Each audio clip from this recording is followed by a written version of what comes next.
Hello and welcome. I am Ari O'Brien with Red Rock Franchise Development, and today I have not only a colleague but a friend. Jarrod Nackley is here to chat with me about franchising today. So welcome, Jarrod. Thank you for being here. Thanks, Ari. Honored to be here today. Thanks for having me. Awesome. Well, let's kind of jump into it because I know you've got a lot of not just, franchising experience, but business experience. So talk to me about your background and how did you get into the franchising space? Sure. I came post college into work for a great company, good benefits, good salary, a media sales organization. Loved it. Never appealed to me long term. Something about the corporate grind I saw early on that it wasn't something that was for me. I always had an entrepreneurial drive and wanted to venture out. My family background, I've got some entrepreneurship back there. My father was an attorney who owned his own practice, and while I was very young, I always knew he had the time to take with the family when he could. And we vacationed, and he coached all my sports and never missed all that. And my grandfather, very similar. So it was always just kind of ingrained in me, and I always knew long term that's probably what I'd want to do. Came across what I still love, a unique and delicious sandwich franchise in Atlanta back in the 90s. And that was it. I took off running, never thought I would find myself in the restaurant space, moved to Baton Rouge, Louisiana, opened store number one, store Wow. number two in Baton Rouge, number three in New Orleans. It was an emerging brand. They were very, very generous with us. That meaning my sister and I were partners in this, and we became master franchisors and opened up 20 plus stores in 3 states, and had a really good run. Very thankful. I exited that, Yeah. and yeah, it was a lot of fun. Bought another concept here in Atlanta, opened 2 locations. Exited that fairly quickly. It didn't do what I hoped it would do. I was trying to agitate a bigger competitor, and when that didn't happen, I moved on. And as I was looking for number three, I found my way into franchise consulting. So Wow.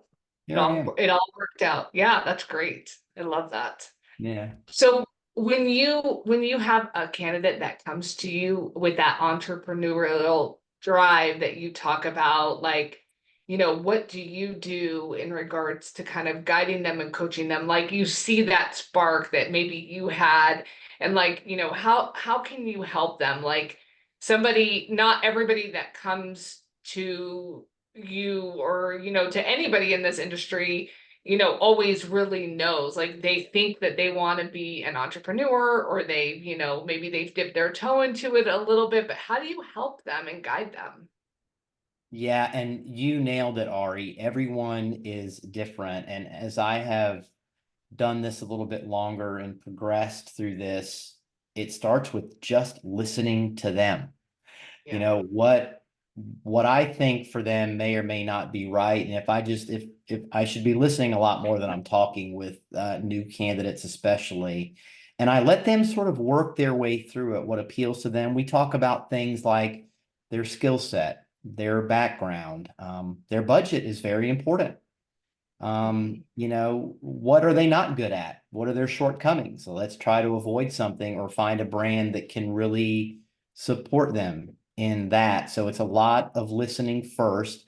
And then I'm not bashful at all about giving them my opinion. I have a few, favorite categories that I like that I'll steer people to. I love things in the home improvement space. I love senior care, things like that. If it's the right candidate, I'll present it to them and see how it goes. But it's really, that's the fun of what we do, right? Everyone's different and their journey's different, and you just try and help them get to the right place. Yeah, for sure. Kind of always trying to find out like what is checking their boxes. Like that's something that I always try to focus on too. What's something that's going to get you excited to get up in the morning. So if your corporate job isn't it, then how do we fix that? Uh, So yeah. Yeah, the passion is Definitely. important. I didn't used to buy into that so much, but maybe as I get older, I think that, it really is very important to really like what you do and have passion for Yeah. it. Yeah, I agree Yeah. with you. I love that. And so because you mentioned this, I'm gonna kind of go back to it a little bit, like industries, like how do you decide? Like you mentioned home improvement, like the home space and, service brands. You mentioned senior care, like your background's in food. So like how do you decide? Like what's a big like deciding factor for you when you're looking at what brands you want to kind of pitch to your candidates? Yeah, it's funny. I never would have seen myself there. And ironically, food is certainly not at the top of my list for people now. If it's the right candidate, we can talk about it. As I tell my Yeah, candidates, there's easier ways in life to make money than the for restaurant sure. business, Yeah, which my husband Jason knows very well. yeah, Look, it's a great business. I'm thankful I had a good run. Once again, it depends on the candidate, right? Do they have a real propensity to get out there and hustle? And do they like to meet people and market and do things like that? We will direct it towards things like that. If not, I love to look for brands that will help candidates market with marketing. If it's a call center, if it's something that helps put appointments on their calendar, yeah, anything that gives them that little extra ability to generate business. That being said, this is not an amusement ride, franchising, right? You are ultimately responsible for your own success, and you yeah, better not count on the franchisor to do that for you, or we'll move on to something else, or we'll end our conversation. Probably time to do something else. yeah, But anybody that helps just a little bit more in those departments, I like. Are you, for instance, home service and senior care, very different. Home service, I love, usually a pretty small budget, but a very small staff to start with. Senior care, very large staff. If that is not for you, understandably, maybe something you can put one tech in the field in a van and build a business slowly. That makes sense versus starting with a bunch of hourly employees. yeah. That's can be overwhelming, right?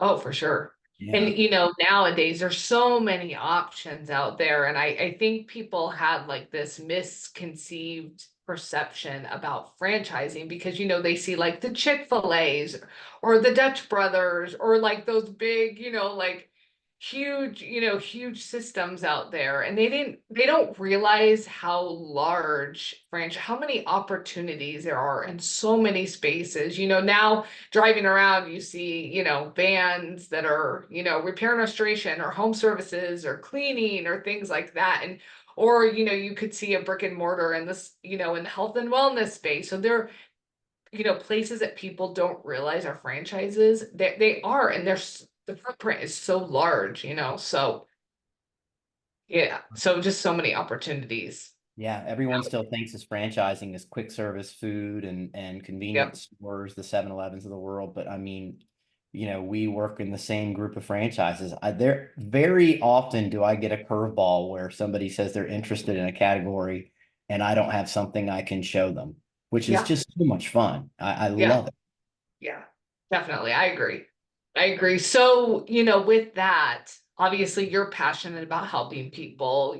That's something that probably, marks one of your boxes when you looked at, kind of going into this. Because that is something that people don't realize with when you do franchise consulting. Like you have to have a passion for helping people. And I don't think people always realize that. So, talk to me a little bit about that because with that being said, what are some of the successes that have come out of what you've done over the years with some of your candidates? If you can, think of anything to share. Sure. Yeah. I think you do have to have a passion for helping people. And really most of the businesses that we work with, Ari, they really are businesses that you have to want to do good in your community for the most part. It can be something that you may not think of, like fitness. Well, you really want to be involved in your community and be involved in all of those things to build your network and your customer base, and you're really helping people change their lives. Senior care, obviously, home improvement. You want to make somebody's day, let them come home to a beautiful house with new floors, blinds, a new closet. Yep. Amazing, right? Like that's doing good in your community, Yep. as corny as it may sound, but it's fun. Um, and you've done this for a long time too.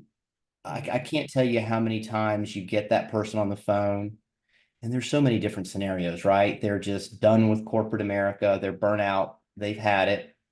More often than not, and you know this, it's not the money, it's the time Mhm. and the time away from family, Right. right? Lack of independence. And I love to help those people. Recent successes. I just had a wonderful candidate right here. I'm in Atlanta that I placed not far from me. Hugely successful woman in her professional career, single mom. She was missing stuff, everything, the soccer, the plays, baseball. Her kids are young, and as you know, as a mom, we don't get a second chance at that. You just don't. And Yeah. it's kind of the reason, one of the reasons we do what we do, because we can Yep. control that a little bit. And she made, I mean, a lot of money, hugely successful. Everybody wanted this candidate. She was really a good one, and she did her due diligence, really did everything right, and she's now controlling her life, her calendar. She's not even done with her training, and to no one's surprise, she's already got a huge amount of business booked, Wow. ready to Awesome. go. It's a flooring company. Like she never woke up one day and thought she would be in the flooring business. Nobody does that. It was Right. just the right fit for her. She thought she would own a cute little boutique spa.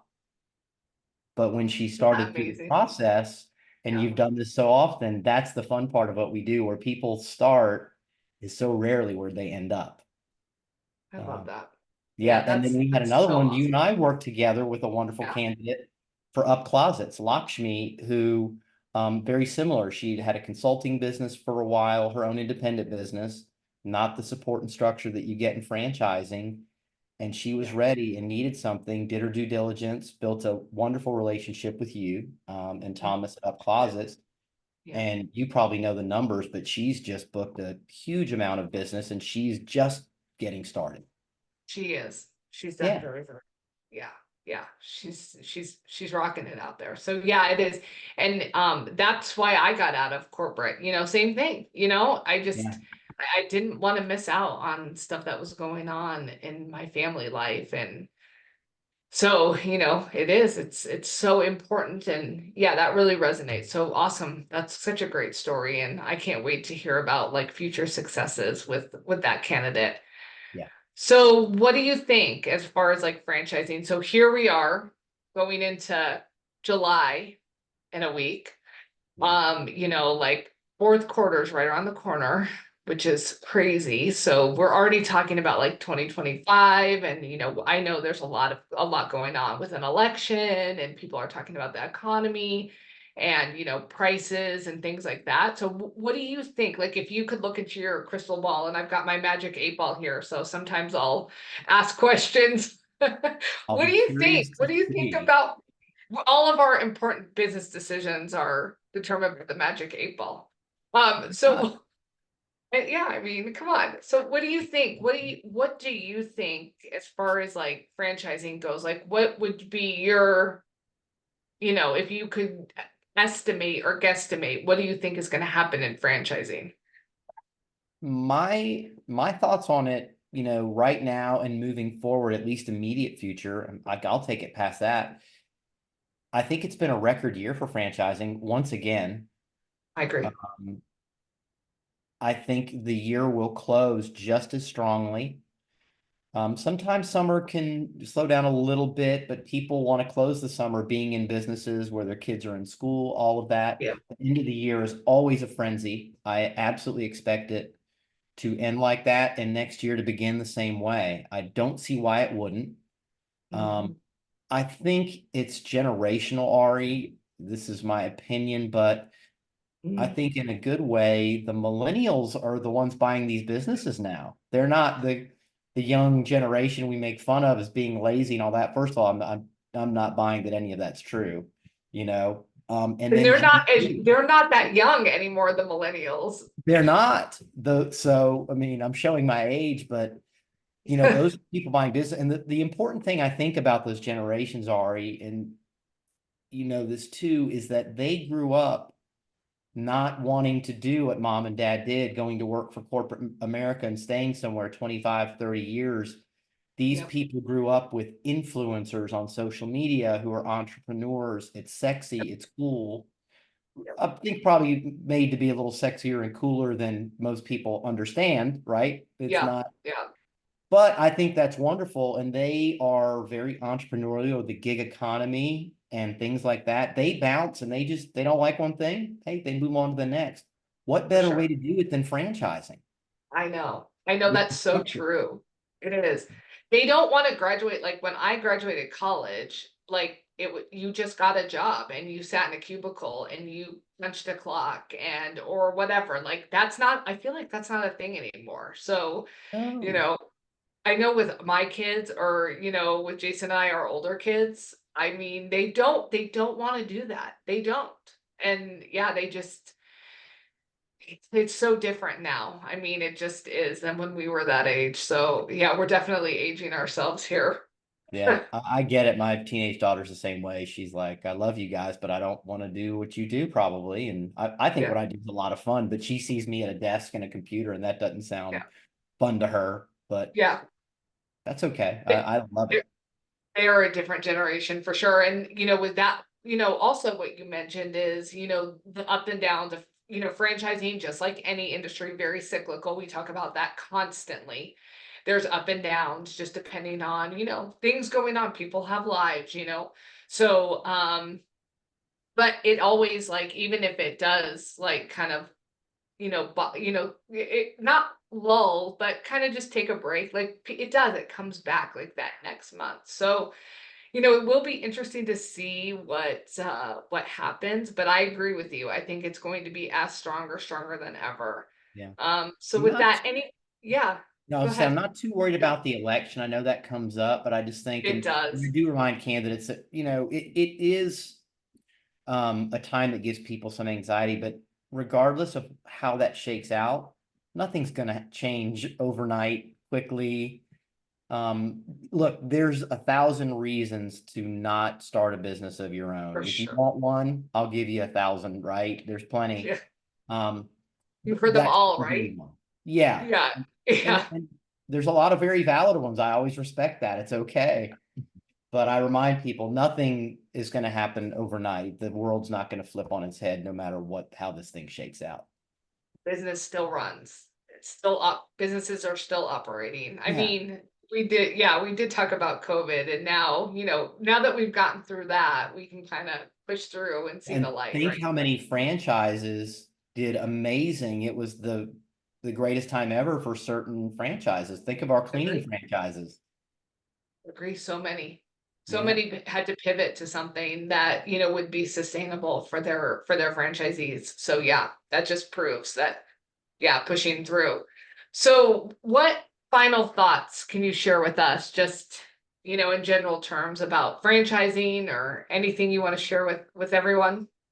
Yeah, I think if you are someone who is considering it, even on the periphery, right? You've kicked it Mhm. around, you've thought about it, take that first step and talk to a good franchise consultant who can help Yeah, guide you. It may or may not be from you, but for you.